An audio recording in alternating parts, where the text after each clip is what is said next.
Apakah ini yang dinamakan dengan KYC massal di Pi Network? Oke, assalamualaikum warahmatullahi wabarakatuh. Buat teman-teman semuanya, tetap sehat selalu dan tetap semangat ya. Semoga rezekinya teman-teman lancar dan rezekinya teman-teman semuanya berkah serta berlimpah ya teman-teman. Jangan lupa buat teman-teman tetap dukung channel saya ini agar tetap selalu berkembang, memberikan informasi-informasi terbaru mengenai Pi Network dan mengenai mining secara gratis dan airdrop secara free ya pastinya. Teman-teman bisa melakukan like, komen, dan subscribe serta nyalakan tombol lonceng untuk menerima notifikasi terbaru mengenai mining dan airdrop secara gratis ya. Oke, di kesempatan ini teman-teman saya akan mengulas dan membahas mengenai KYC massal. Apakah ini yang dimaksud dengan KYC massal ya teman-teman di Pi Network? Silahkan teman-teman ikuti video ini, jangan sampai teman-teman skip agar teman-teman tidak gagal paham ya pastinya. Nah, teman-teman ingat jangan di skip agar teman-teman tidak gagal dalam memahami informasi yang terbaru dan detail terupdate ini ya teman-teman. Oke teman-teman, kita langsung membahas mengenai hal tersebut ya. Nah teman-teman, di bagian sini saya setelah membuka untuk minopi.com KYC FAQ ya. Nah seperti ini teman-teman, tidak lupa kita langsung translate ya. Oke, kita bahas mengenai hal ini, yaitu FAQ Pi Network KYC.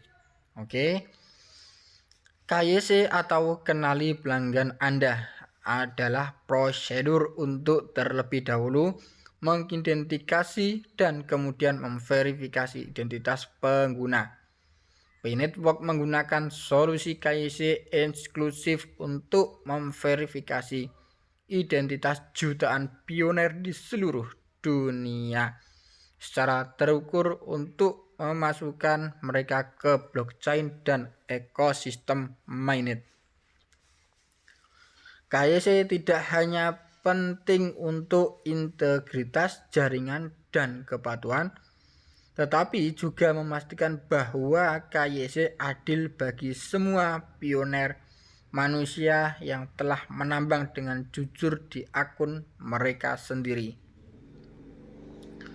Mencapai tujuan ini sangat penting karena manusia yang benar-benar terverifikasi di Pi akan berkontribusi pada ketahanan jaringan sambil mendorong pengembangan berbagai aplikasi untuk ekosistem berbasis utilitas.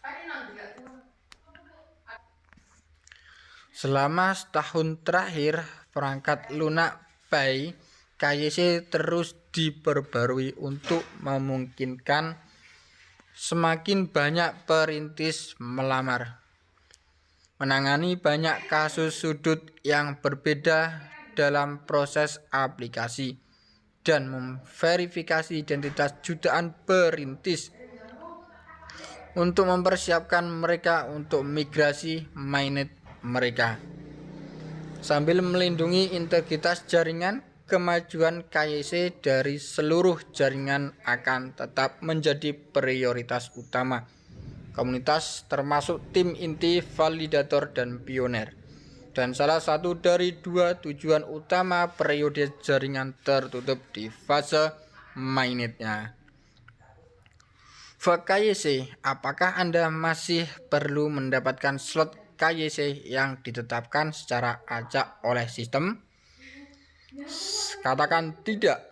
Siapapun kecuali dua skenario di bawah ini harus dapat mengunjungi aplikasi KYC melalui Pi browser dan memulai aplikasi KYC Anda tanpa menunggu undangan.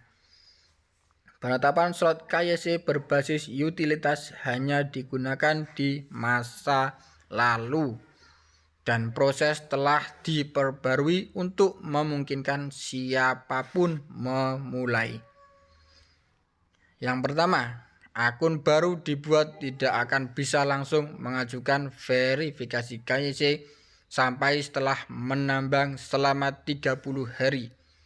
Tidak perlu berturut-turut. Ini membantu jaringan memprioritaskan sumber daya validasi KYC untuk perintis manusia yang lebih berkomitmen, yang juga memiliki cukup keseimbangan untuk masuk akal melalui KYC dan bermigrasi ke mainnet. Yang kedua, sebagian kecil akun yang diidentifikasi oleh algoritma sebagai memungkinkan besar akun palsu atau akun yang melanggar tidak akan memenuhi syarat untuk KYC. Jika pemilik akun tersebut berpikir bahwa ada kesalahan algoritma, mereka harus mengirimkan nama pengguna mereka untuk menyelidikkan lebih lanjut dan bukti potensial. Sebaliknya dengan mengisi formulir di sini. https://p.com KYC application access. Bergantung pada apa yang kami terima, kami dapat menyelidiki lebih lanjut. Ketika slot KYC dibuka untuk Anda, apakah Anda masih akan mendapatkan notifikasi pop-up KYC slot saat Anda memulai sesi penambangan baru?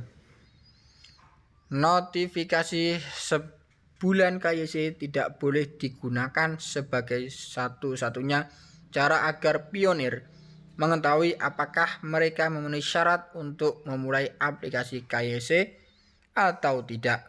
Meskipun memungkinkan besar mereka akan mendapatkan sebulan slot KYC.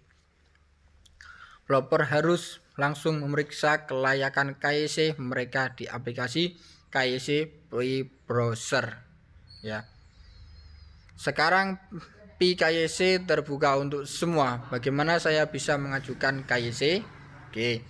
Mengunduh pre-browser diperlukan untuk mengajukan KYC. Anda dapat mengakses KYC melalui aplikasi PKYC di pre-browser. Pastikan untuk menyiapkan dokumen identifikasi Anda yang relevan. Pelapor didorong untuk langsung memeriksa kelayakan KYC Anda di aplikasi KYC di pre-browser. Persetujuan tentatif KYC, apa artinya? Apa yang diperlukan untuk lulus, berapa lama waktu yang dibutuhkan. Program KYC tentatif yang tidak berlaku untuk sebagian besar jaringan memerlukan pemeriksaan verifikasi tambahan sebelum pionir dapat lulus KYC sepenuhnya. Persetujuan KYC tentatif tidak sama dengan persetujuan KYC penuh, dan dengan demikian belum membuka fungsionalitas, misalnya menjadi validator atau bermigrasi ke mainnet yang memerlukan persetujuan KYC penuh. Hingga pemeriksaan tambahan mengkonfirmasi persetujuan KYC sepenuhnya. Namun persetujuan KYC tentatif membuat akun lebih dekat dengan persetujuan penuh. Nah, seperti itu teman-teman. Oke teman-teman, untuk mempersingkat waktu kita langsung aja ya. Kita ambil poin-poin yang penting aja ya teman-teman. Nah, sesuai pengumuman sebelumnya, aplikasi KYC yang diajukan dapat disetujui dalam waktu 15 menit jika semuanya diserahkan dengan benar. Dan tidak ada banding nama yang diajukan. Apakah ini masih terjadi ya? Berlaku hal ini selama pionir telah melengkapi bidang yang diperlukan dengan benar dan ketersediaan validator manusia melimpah di negara atau wilayah tersebut. Kapan validator KYC dapat meninjau banding perubahan nama? Nah, banding mereka diselesaikan hanya dengan otomatis mesin atau memerlukan bantuan validator manusia yang menyelesaikannya ya. Validator manusia memungkinkan akan dapat meninjau banding perubahan nama di akhir 2 tahun ini. setelah prioritas pemeriksaan tambahan pada aplikasi KYC dan analisis kinerja validator. Nah, nomor 10, KYC saya disetujui tetapi tidak tercantum dalam daftar pemeriksa mainnet langkah 6. Kapan saya dapat melanjutkan dan memulai migrasi? Nah, daftar periksa mainnet di 2 tahun ini secara umum selalu andalkan aplikasi PKYC untuk status KYC paling akurat. Selama keseluruhan, mengapa jaringan Pi membuat KYC sebelum migrasi mainnet? Visi jaringan Pi untuk membangun mata uang dan ekosistem digital yang inklusif paling banyak didistribusikan untuk semua pionir. Nah, Pi memiliki kebijakan ketat 1 akun per orang. Ya. Dengan KYC membantu memastikan jaringan yang benar-benar memenuhi selain kepatuhan terhadap peraturan anti pencucian uang dan anti terorisme. Hanya orang yang lulus Pi yang dapat bermigrasi ke Pi KYC mainnet. Mainnet saat ini memberikan waktu kepada komunitas untuk KYC dan bermigrasi ke blockchain mainnet. Ekosistem yang terverifikasi identitas patuh dan didorong oleh utilitas tempat pionir dapat mulai menggunakan Pi untuk barang dan layanan nyata. Nah, seperti itu aja teman-teman untuk yaitu KYC di Pi Network ini ya teman-teman. Inilah yang dinamakan mungkin KYC massal ya, seperti itu aja teman-teman. Jangan lupa juga buat teman-teman